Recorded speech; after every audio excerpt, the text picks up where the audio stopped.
panggil narasumber kedua kita, Bapak Mas Yudi SHMH. Beliau ini adalah mitra kami dalam memberikan layanan bantuan hukum secara gratis. Jika ada korban perempuan dan anak yang sampai berproses, kami berikan bantuan hukum secara gratis, tidak berbayar. Jadi layanan kami memang gratis semuanya. Monggo Pak Mas Yudi, kami persilahkan. Assalamualaikum warahmatullahi wabarakatuh.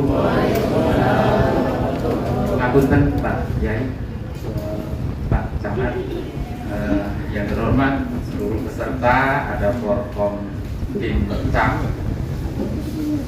kemudian Pak Kades, mungkin berbuat AKD, ada AKD, Asosiasi Kepala Desa. Saling nunjuk ini repot saya. Kalau ini saya kebetulan kenal. Ya, saya tidak banyak memperkenalkan diri. Disuruh maju tapi dibatasi. Sampai Jumatan dari Pak. Sah. Tapi tidak apa-apa. Kami hanya melengkapi apa yang disampaikan oleh Pak Kapolsek. Selain tadi tindak pidana perempuan dan anak, kekerasan perempuan dan anak, kami akan mencoba sedikit mengungkap tentang tindak pidana kekerasan seksual terhadap perempuan dan anak. Pidana kekerasan seksualnya, kalau tadi kekerasan perempuan dan anak.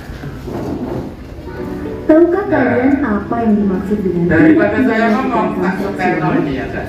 Tindak pidana kekerasan seksual adalah segala perbuatan yang memenuhi unsur tindak pidana dan perbuatan kekerasan seksual lainnya sebagaimana diatur dalam Undang-Undang Nomor 12 Tahun 2022 tentang tindak pidana kekerasan seksual.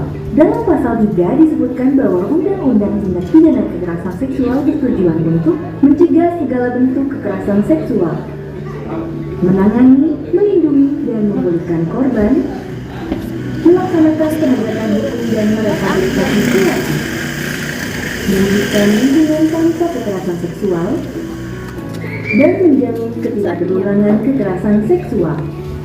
Dalam pasal 4 ayat 1, jenis tindak pidana kekerasan seksual terdiri dari pelecehan seksual non-fisik, pelecehan seksual fisik, pemaksaan kontrasepsi, pemaksaan sterilisasi, pemaksaan perkawinan, penyiksaan seksual, eksploitasi seksual, perbudakan seksual, dan kekerasan seksual berbasis elektronik.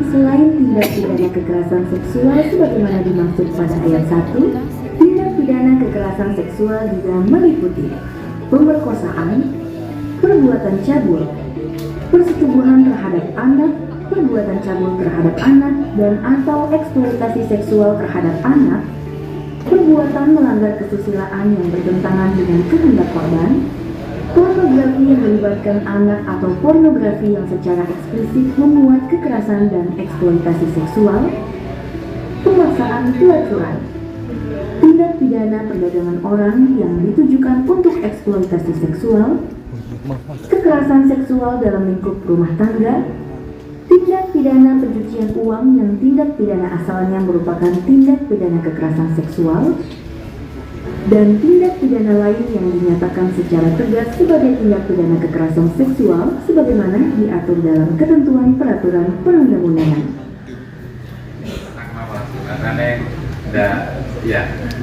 Tidak mungkin ketinggalan Pak Yai. Insya Allah kami akan tepat waktu. Soalnya sesuai dengan bayaran. Sesuai dengan amplop yang dikasih. Mungkin tahu ya saya sampai sore. Kalau itu wipis, ya saya sebentar aja. Yang Bapak ini kades atau perangkat atau kades ya? Saya hanya ingin menyampaikan sebenarnya Undang Nomor 1 Tahun 2023. Ada yang paham Undang-Undang Nomor 1 Tahun 2023? Belum.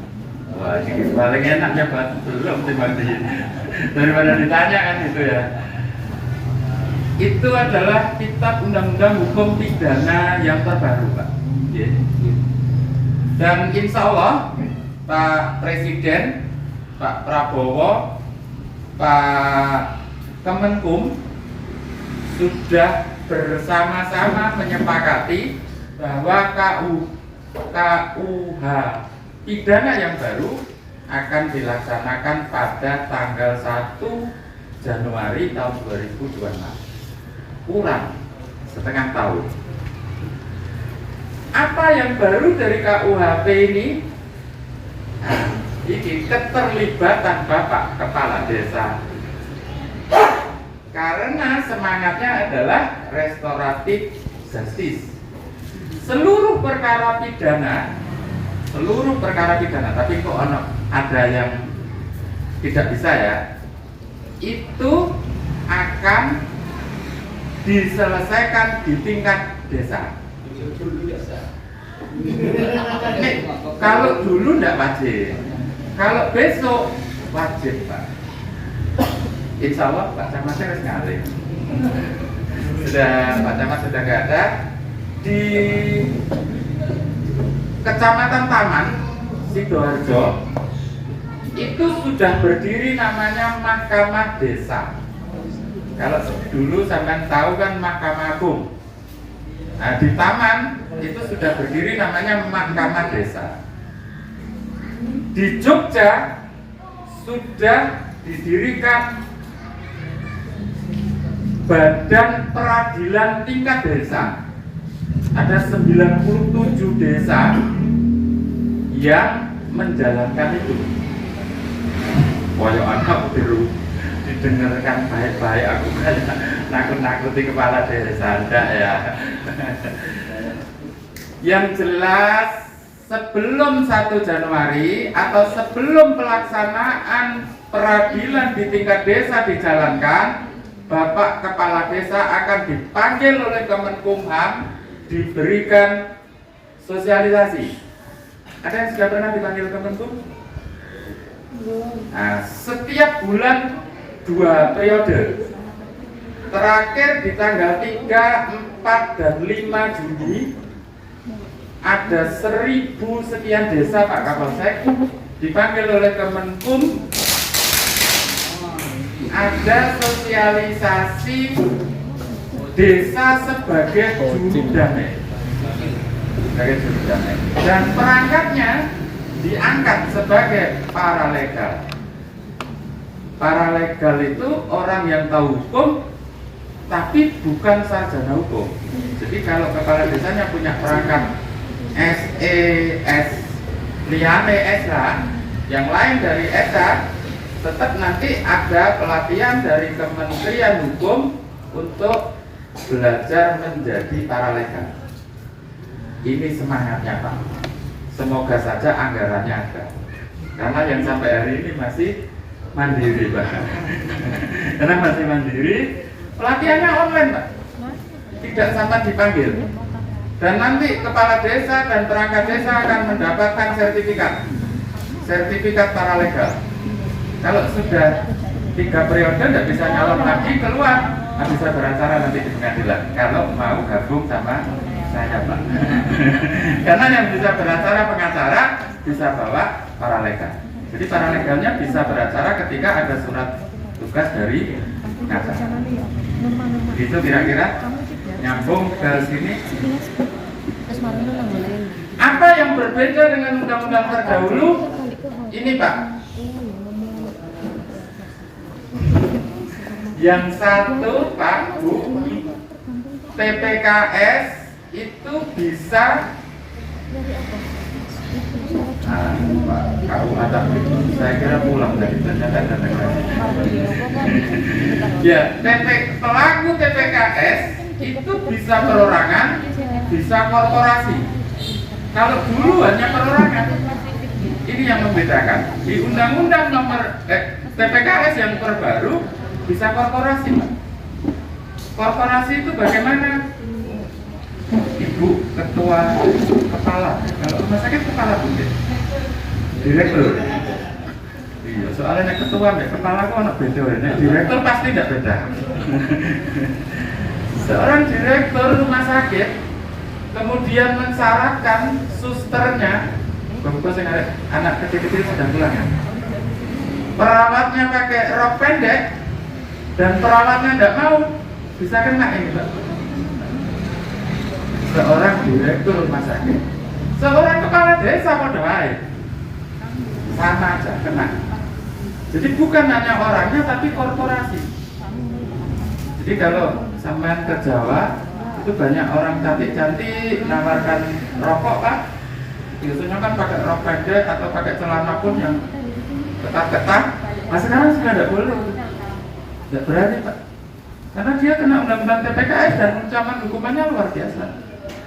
Nah semoga hal seperti ini bisa ya kita saling mengingatkan.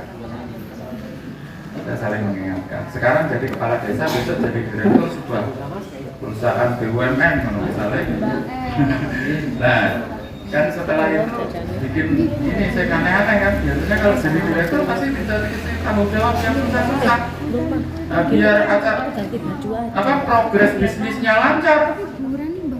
Salesnya disuruh yang aneh-aneh. Saya tidak boleh. Jadi perusahaan itu juga sebagai badan hukum dan dia kena juga ancaman hukuman. Ketika kena ancaman hukuman, siapa yang bertanggung jawab? Tentu yang pertama direktur, yang kedua komisaris. Agak menakutkan ini, tapi tenang mawon.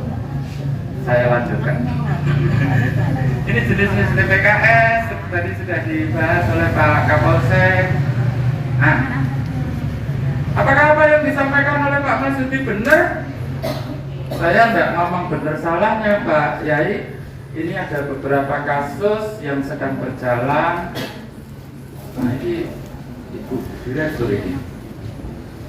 Ada seorang penyandang disabilitas dipaksa pakai alat kontrasepsi. Nah tentu nek Bu Direkturnya wis ora, tapi nek sing dokter sing praktek itu. Nah ini kadang-kadang karena ada tuntutan, nah maka dia mau menjalankan. Ini tidak boleh. Meskipun dia penyandang disabilitas dan dokter mengatakan jangan terlalu apa ya bahasanya, kepala batu lah. Kamu ini kan penyandang disabilitas, jalan aja susah. Sekarang sudah punya anak 3, ikut KB. Kalau hanya ngomong gitu tidak apa-apa Pak Yai. Tapi kalau ditambahi, kalau sampai tidak mau KB, maka ini ancaman. Terus kemudian dokternya memberikan sesuatu yang itu membuat reproduksinya tidak bisa berjalan sesuai sebagaimana mestinya, maka dokter ini pun kena sanksi. Semoga saya tidak diseneni ide Bu. Tapi ini yang terjadi. Dan lagi viral, ini beberapa kasus yang viral. Yang kedua, ada seorang yang mengidap penyakit HIV/AIDS dengan pertimbangan dokter tersebut daripada menular dan memacem, maka disterilisasi, dia tidak bisa punya anak. Ini juga tidak boleh. Sampai begitu negara melindungi jalan.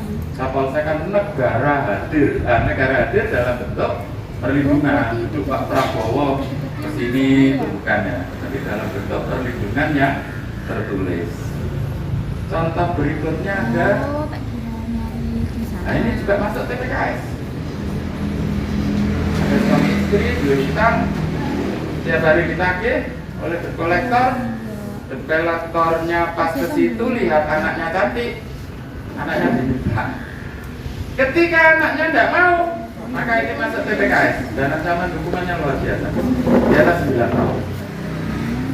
Memaksa anak untuk mau menikah dengan seseorang karena ada unsur. Unsurnya ada melunasi utang. Ada contohnya Pak semua. Kemudian ada, nah ini agak aneh sedikit, tapi ini juga jadi pembelajaran. Anak sing lanang, yang laki umur 16 tahun, yang perempuan umur 15 tahun. Kedua-duanya berarti masih kategori anak. Anak itu umur berapa menurut Bapak itu? Karena undang-undangnya mulanya ya betul, tak patok ya 18 pertimbangannya ini.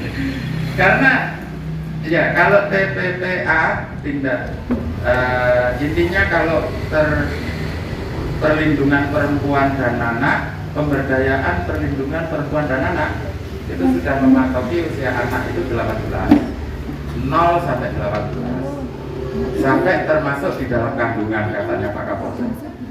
Jadi menggugurkan bayi juga termasuk membunuh, kena juga. Terus ini kasusnya anak masih kecil di bawah 18 tahun, pacaran, kode senengnya, sama-sama suka, nggak sampai ambil kasusnya ini. Yang laki karena syariah banget lah, syariah banget. Jadi kalau pacaran ya paling abean gitu. Tapi tidak disetujui oleh orang tuanya si laki-laki mengajak si perempuan untuk lari. Kalau kita bertahan di sini nunggu usia 19 misalnya, karena kita sudah sama-sama cinta, bagaimana kita ketika lari aja kawin di Gresik? Nah ini tidak boleh juga, tidak boleh. Meskipun kalimatnya suka sama suka, tidak boleh. Jadi jangan mengambil kekosongan hukum kalimat suka sama suka. Sama-sama senang. Nah, tapi ternyata undang-undang mengatakan itu tidak boleh. Suka sama suka batal. Kenapa? Karena dalam KUHP seorang anak itu bisa melakukan perbuatan hukum diwakili oleh walinya. Nah, maka kebetulan anak saya dua-duanya perempuan. Yang satu sudah menikah, yang satu belum. Waktu anak saya yang satunya kan belum 18 tahun. Kalau ada temennya ngapet, saya kasih pasal Pak. Di depan pagar itu. Saya kasih pasal. Karena ketika anak saya mau kemudian dibawa lari, saya tidak mau, bisa dihukum itu Pak. Karena anak itu bisa melakukan perbuatan hukum ketika ada pengesahan dari walinya. Kalau sudah 18 tidak boleh, tidak perlu wali. Jadi tidak berani anak-anaknya ngapel Pak, sampai pagar lah ibu. Nah, itu Pak. Kemudian habis contohnya ini tidak perlu saya sampaikan. Nah ini Pak hukumannya Pak. Nanti materinya bisa minta ke panitia, barangkali dibutuhkan. Saya tak ngomong.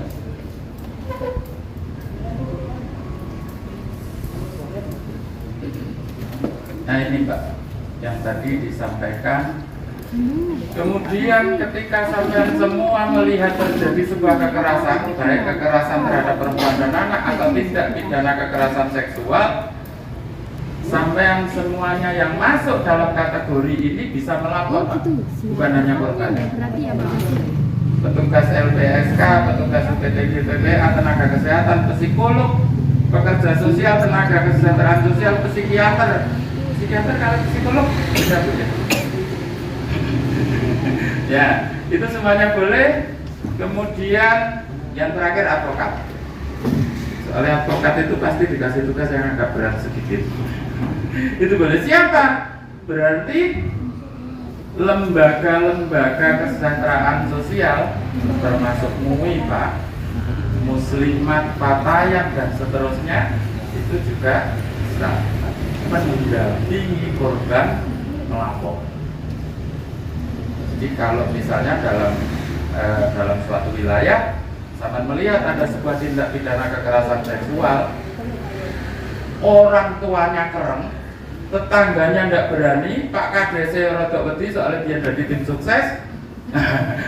Tim suksesnya masa sampai dilaporkan kan ya malati.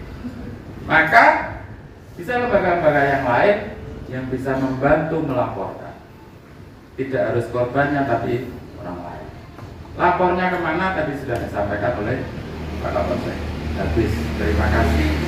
Sesuai dengan amplopnya, tipis, di ngomongnya saya sedikit. Pak Kapolsek lo doa, tebel jadi agak lama. Terima kasih, mohon maaf. Saya kira assalamualaikum warahmatullahi wabarakatuh. Waalaikumsalam warahmatullahi wabarakatuh. Jadi gak enak ini. Ya soalnya sudah dipotong tiket. Ya, mohon maaf.